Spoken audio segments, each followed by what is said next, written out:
So this is the barn next door, which I very much love. If we could own it, I'd love to refurbish it. I know it looks like it's falling down. Actually, it's kind of being taken down as we speak. But it would have such great potential as a gathering place where we could throw our fall equinox parties here. And partly old barns just remind me of people who have lived the way that Mark and I are striving to live now. So it's a hopeful place to me. It's a place full of memory. I walk in it, and it reminds me of the smell of farms, of the farm I grew up in only a little bit, because it smells more like old machinery than it does animals.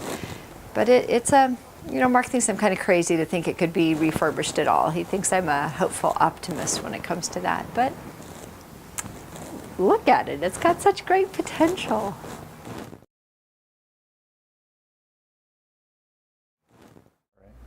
One of the things we talk about in the book is this notion of longitudinal community.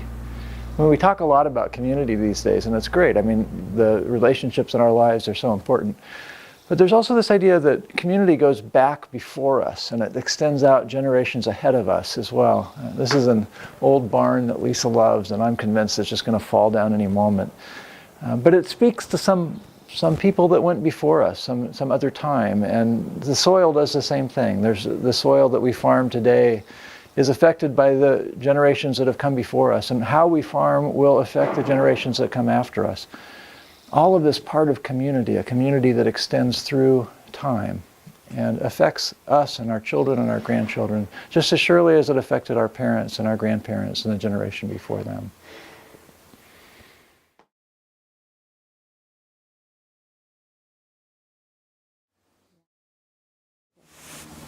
Mark and I attend Newburgh Friends Church, and I guess it's been about 20 years, but with a 12-year hiatus when we were gone.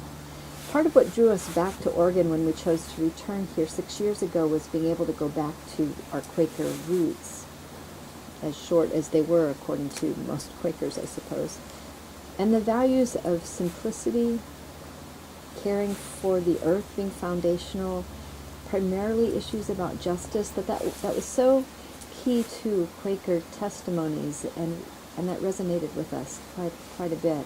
Fern Creek has grown out of that, and our stories grow out of that, a real commitment to the testimonies and trying to live as consistently as we can. And in some ways, farming has allowed us to do that. One of the things I've really valued about Quaker heritage and being a Quaker is that silent places of life, and just learning to be comfortable with silence. And I find that so useful in farming too, such a deep ministry to my soul in a sense.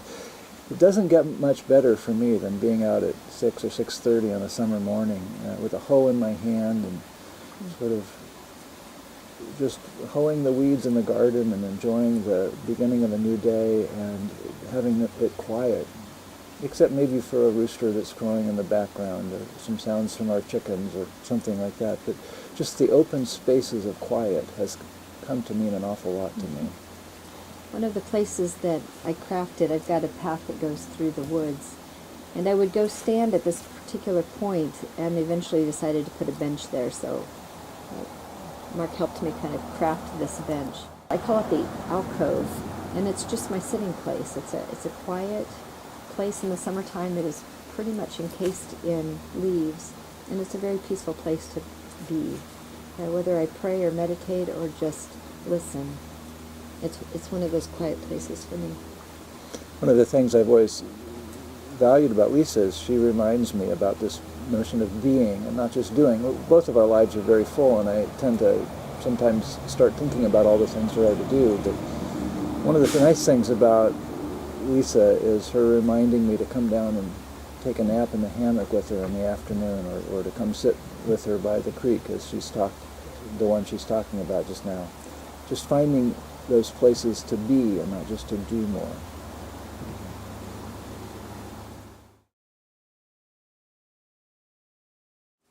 The idea of Fern Creek, I suppose, really started long before Fern Creek did. I grew up on a farm, actually about 25 miles from here, a hazelnut farm. The joke I say is that I'm a psychologist who grew up in a nut farm. We grew hazelnuts and walnuts, and one of the things my parents would do is every fall is they would hire some kids from the church youth group to come out and help harvest the nuts. And actually, Lisa and I met in ninth grade in junior high school, so she was one of those people that came out and helped with the farm. And your mother thought I was a good worker. You were a good worker, which meant a lot in my family, actually. And farming, I don't know if you were done with that. No, farming for me, two pieces of it. One of it was going out to that McMinn farm and helping, walking in the orchards and being there and feeling like I want to be Mrs. McMinn someday. I want this to be my farm. I want to bring the youth group out. And loving that life, loving that. And then the other piece goes farther back than that. My mother grew up on a farm that my grandparents farmed in Colorado, and I envied the cousins that got to live on that farm. We'd go visit almost every summer, and they were still milking their family cow then, and so I'd get experience. I remember learning how to milk a cow there, and churning butter there, and drinking milk that came right out of the cow, and feeling like, what a marvelous life this is, and yearning for it, even in childhood. And in fact, you still apparently yearn for a cow, because I do. Every now and then she talks about that. I keep thinking, no. I want a 4-footed animal, and I want one I could milk, but I figure I better start with something that I don't actually have to milk. And I figure it means we have to build a barn. Yeah.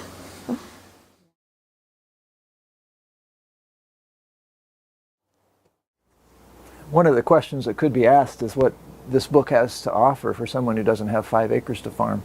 And we like to think there are some important things. For one, it's a book about relationships as much as it is a book about the land. But it's also a book about food and how we think about food and how we purchase food.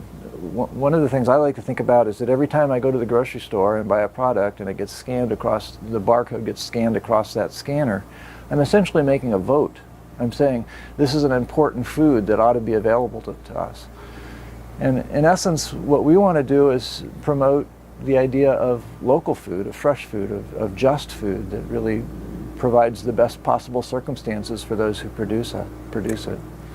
So whether or not you grow your own food, you can validate farmers by buying food that farmers are growing at farmers markets or at CSAs like us. But anyone can grow a pot with tomatoes in it on their patio. You don't have to be a farmer or have 5 acres to be able to participate some in that miracle yourself of seeing food grow. We give out with our CSA members, we give everybody the first week either a tomato plant or a basil plant with a little bit of our organic fertilizer, and we encourage them to participate in that process of growing food as a way of validating this whole process, no matter where you live and what you have possible.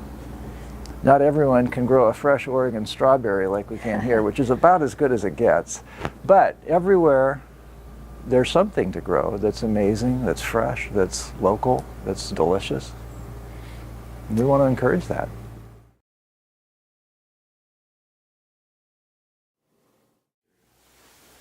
Someone that read the book mentioned that we must waste a lot of time because Lisa and I spend so much time cooking together. And it is true, I suppose. It's a time-consuming thing to do pretty much every day. We've worked into this nice rhythm where Lisa really is the brains of the operation. She's the chef and I'm the sous chef. And we really enjoy sort of unwinding at the end of the day and cutting vegetables and talking and just having a chance to sort of process life in the kitchen. I think it's a really fascinating question whether it's a waste of time or not. I have a student doing a dissertation right now looking at couples who cook together and what it means for their marriage. And my guess is, we haven't seen the results yet, but my guess is it's going to do good things for couples that learn to cook together, because it is just a nice time of fellowship with one another and a chance to work alongside, side by side with your spouse.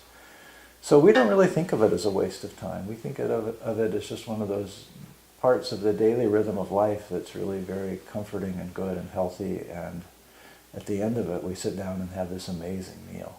And we should note that a lot of our meals only take 20-30 minutes to prepare. We're not spending very much more time than people who are running out to get takeout food are spending. Occasionally we might spend 45 or an hour, but some are 20 minutes.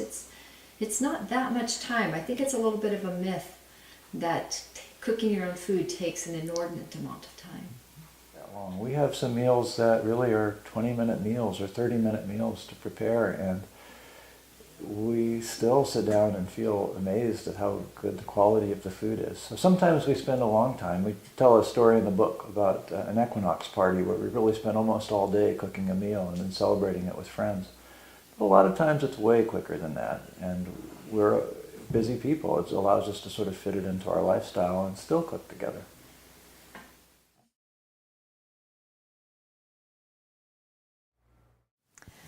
My view of time has changed some since we've been farming. I'm very much more aware of seasons and how we think about what needs to be done with each season and how it progresses.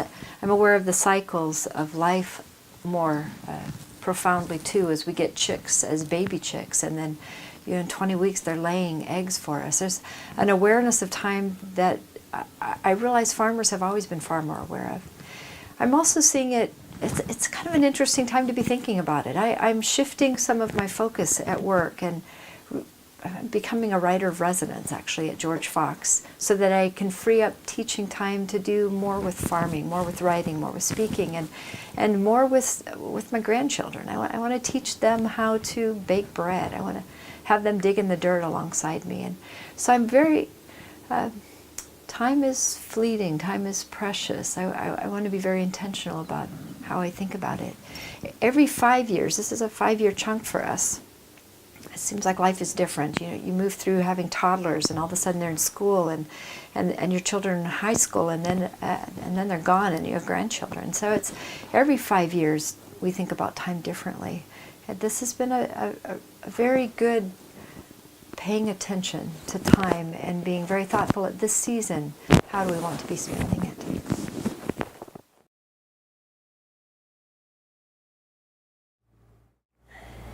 If we had to move into the city at this point, if we had to give this up and go live at Friendsview Manor or something, it would be hard. It would be really hard. Spiritually, I would feel, it's kind of hard to say this, but I feel like I would be entering a kind of a spiritual desert. I would have to learn to live in a different way. And I would be seeking out Hess Creek. I would be seeking out the gardens that I could go to. But I would be recognizing that is actually the life for so many people. They long for something that they never get to taste. And I would want to walk boldly into that this is a season of our life that is very rich. We have losses ahead of us, whether it's the loss of this place, the loss of each other. So the good times that we have are something that we are using to shore up the strength, knowing that it won't always be this way. If I had to leave this place, God's strength would sustain me there, and there would be rich blessings to be found in whatever place that God ultimately took me to. I want to hold this lightly. We've spoken of it as some place that is very dear and important to us, but one of our lessons is about all of life has been to hold it loosely and lightly and with open hands to whatever God may choose for us. And what we've seen time after time is that God's grace is always enough. It's sufficient, and there will be losses and hard times ahead, but God's grace is enough. Mm-hmm.